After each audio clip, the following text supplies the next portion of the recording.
طبعا انت عارف الظروف اليومين دول الاقتصاديه مبهدلانا كلنا، الدولار دايس على وشنا كلنا، بس في ناس في وسط الظروف الصعبه ديت بتقعد بقى تعمل تتقشف وتقلل من نفقاتها وتعمل جمعيات تشتكي الحاجات دي كلها. ناس ثانيه بقى بتشغل دماغها، تتعلم مثلا مهاره جديده، تبدا بيزنس جديد، تروح تشتري ذهب، مش عارف ايه، تبدا شغلانه جديده. برضو انا وانت عارفين ان احنا بنضيع وقت كبير جدا على الريلز والتيك توك والانستجرام والسوشيال ميديا عموما يعني، في حين ان احنا ممكن نستغل ولو نص الوقت دوت في ان الواحد يطور مهاره او يبدا بيزنس معين اونلاين يجيب منه فلوس ويفيد نفسه في ظل الظروف اللي احنا فيها. والشغل اونلاين سهل جدا انك تبدا فيه، بس هو صعب شويه ان انت تكمل فيه، مش عشان مشكله الشغل، لا، الناس يا اما بتكسل يا اما بتستسهل الموضوع في الاول، يا اما في حماس البدايات وبتاع بعدين بتكسل برضه وبتحبط. وده مش لعيب الشغل، لان هم داخلين مستسهلين الفكره، مفكر ان هو مجرد ما يبدا مثلا ستور او بيزنس او اي حاجه اونلاين الفلوس هتجيله اخر اليوم. طبعا ده غلط، انت محتاج شويه وقت ومجهود كده وتركيز علشان بسرعه تبني قاعده عملاء او مشتريين يقدروا يشتروا منك المنتجات بتاعتك او الخدمات بتاعتك وتعمل فلوس كويسه. هنتكلم في الفيديو دوت عن التواجد بتاعك اونلاين بصرف النظر عن نوع البيزنس. يعني انت ممكن تروح للمواقع بتاعه الاي كوميرس اللي انت بتسوق لمنتجات عندها بالفعل وتاخد نسبه، او عندك منتج انت بتعمله مثلا وعايز تبيعه، او خدمه انت بتعملها زي شرح او استشاره او ايا كان. المهم التواجد بتاعك اونلاين هيبقى ازاي. في ناس بتستسهل وتروح تعمل صفحه على الفيسبوك مثلا واكونت على الانستجرام وتبدا بقى ان هي تنشر بقى بوستات وتسوق للخدمه او المنتج بتاعها بشكل مجاني او مدفوع. ده كويس ما قلناش حاجه، بس الاحسن منه ان انت يبقى عندك ويب سايت رسمي بيتكلم عنك وعن خدماتك او المنتجات بتاعتك، وفي مثلا ريفيوز للعملاء بتوعك وعرض احسن للخدمه او المنتج اللي انت بتعمله. وكمان ده بيدي مصداقيه عاليه جدا للشغل اللي انت هتعمله. بمعنى لو عندك صفحه مثلا بتبيع سويتشيرت او هودي وصفحه تانية بتبيع نفس المنتج او منتج مشابه ولكن عندهم ويب سايت موجود جوه الصفحه، انت هتثق في مين اكتر؟ اكيد اللي عنده موقع. مش هتحس ان هو صفحه لسه مثلا فاتحه امبارح ولا حاجه بصرف النظر عن الفولورز، لان الموضوع ده بيتشار عادي وهتتعامل معاه وانت مطمن، وممكن قدام بعد ما تشتري تفتكره تاني وتدخل على الويب سايت بقى المره دي وتشتري تاني. في حته ان انت يبقى عندك ويب سايت بيعبر عن شغلك اونلاين او الخدمه اللي انت بتقدمها،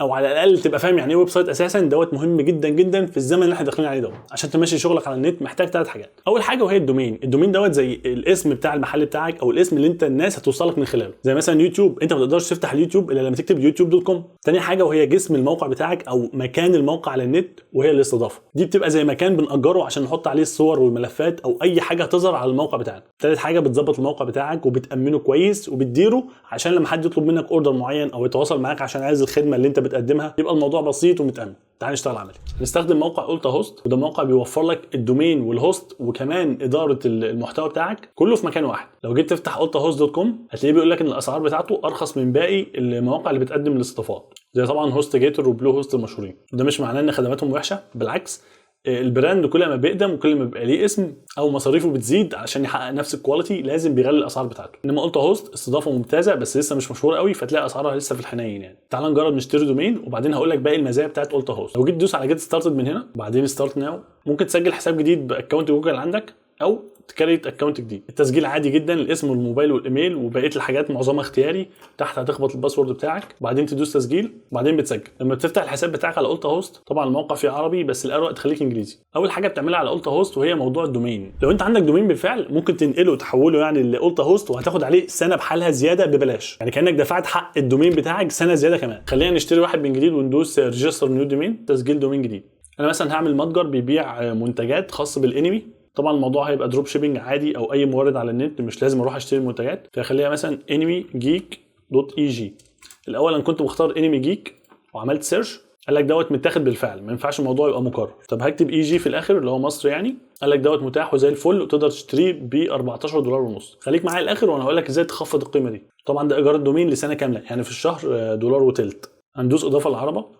لو جيت تفتح العربه من تحت هتلاقيه بيقول لك الدومين دوت انت حجزته او هتحجزه لمده سنه، بس مفيش هوستنج او مفيش مساحه معينه تحجزها على النت علشان الناس بعد ما توصل للدومين دوت تلاقي ملفات معينه او تلاقي اصل الموقع. بقى نضغط هنا عشان نضيف هوستنج، ودي مساحه تخزينيه على النت هنحط فيها الملفات بتاعتنا. الموضوع متوفر باسعار واحجام كبيره، انت كحد لسه بيبدا محتاج اقل واحده فيهم وهتبقى كافيه وزياده. في اكتر من نوع للاستضافات، انا هختصر عليك المسافه. اول واحده ديت للناس اللي لسه بتبدا، لو اخترت الخطه الاولانيه فيها بيوفر لك دومين واحد بس، موقع واحد يعني 10000 زياره في الشهر و30 جيجا تحط عليهم اللي انت عاوزه. لو عايز حاجه اسرع شويه بتروح للفي بي اس او الفي دي اس. او لو انت بقى حد تنين وبقى ليك موقعك التقيل بتروح للديديكيتد سيرفر، وده معناه ان الموقع بتاعك هيبقى ليه سيرفر خاص لوحده محدش مشاركك فيه. دي طبعا عشان سريعه جدا بتلاقيها اغلى بكتير. انما الشيرد زي ما اتفقنا ممكن يبقى فيه 3 4 مواقع على نفس الاستضافه، انت مالكش دعوه بيهم، كل واحد بيبقى في حاله. والجميل في الموضوع ان انت لو حصل اي تلف مثلا للملفات بتاعتك او الموقع بتاعك، هم بيعملوا باك اب او نسخه احتياطيه كل يوم، ممكن بضغطه زرار ترجع الموقع بتاعك تاني.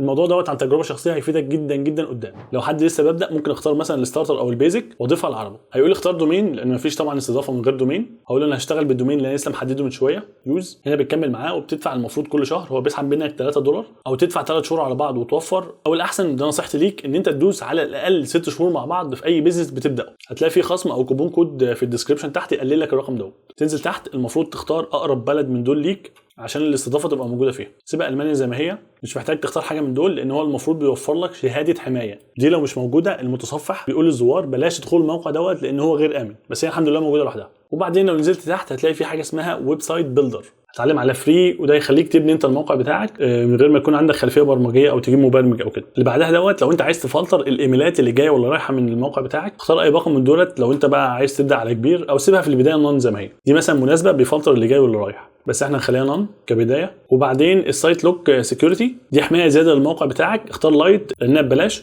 الفيتشر او الميزه اللي بعد كده وهي الباك اب او النسخه الاحتياطيه اليوميه. المفروض انت لو عايز تشتري مساحه تخزينيه زياده بتختار مثلا حاجه من هنا وليكن 10 جيجا، دول كتير جدا جدا على الحجم بتاع الملفات. سيبها نون زي ما هي كبدايه. برضو السي او تولز ديت بتساعدك توصل او بتساعد الناس توصل للموقع بتاعك عن طريق البحث من غير ما تصرف انت اي فلوس في الاعلانات. مثلا لو معاك فلوس ممكن تبدا بلايت، او الاحسن بعد ما تبني الموقع بتاعك شويه ممكن تبقى تضيف الميزه ديت للموقع فخليها نون. بتدوس كونتينيو، هنا ادي الدومين وادي الاستضافه، حجزنا الاسم والمكان، وبعدين ندوس كونتينيو كمان. ده يا باشا الاوردر بتاعك، هتلاقي فيه الدومين والموقع. المفروض فيه كوبون كود بتستلمه اول ما تخش على الموقع من هنا، يقول لك فيه كوبون كود هيخليك تسيف 10%، او هتلاقي كوبون كود او تخفيض احسن في الديسكربشن ان شاء الله، وبتخفض القيمه دي. تنزل تحت نيجي على موضوع الدفع، في خيارات كتيره جدا تدفع بيها، فيزا، باي بال لو معاك كريبتو، او لو انت مثلا في مصر ومعاكش فيزا بتتواصل بقى مع اي حد على الفيسبوك.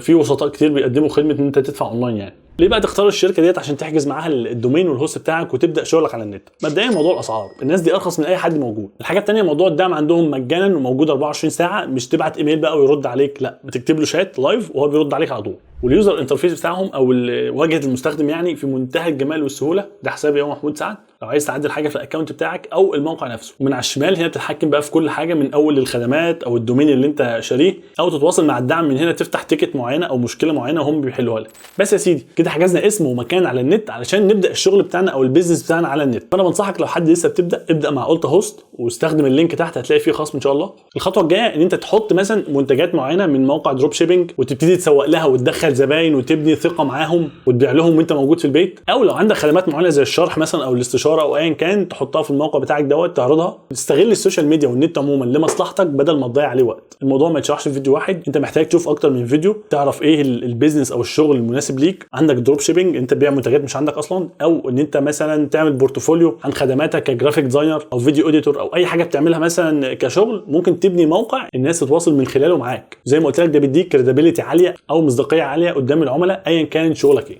انا عارف ان بقالنا فتره كبيره غايبين عن القناه، ان شاء الله راجعين، مش بقوه قوي بس ان شاء الله راجعين نتكلم عن ريد بابل وزازل. زازل خاربها، هو الوحيد الموقع اللي لسه محتفظ باحترامه وسط المواقع اللي حوالينا كلها في البرنت اون ديماند. كذلك ايجي ميرش عامل شغل جامد قوي قدام، يعني عبال ما نبدا هيكون هو عمل شغل جامد قوي، فالله المستعان. لو مهتم خلي السبسكرايب زي ما هو، لو مش عامل اعمل، وكل سنه وانتم طيبين.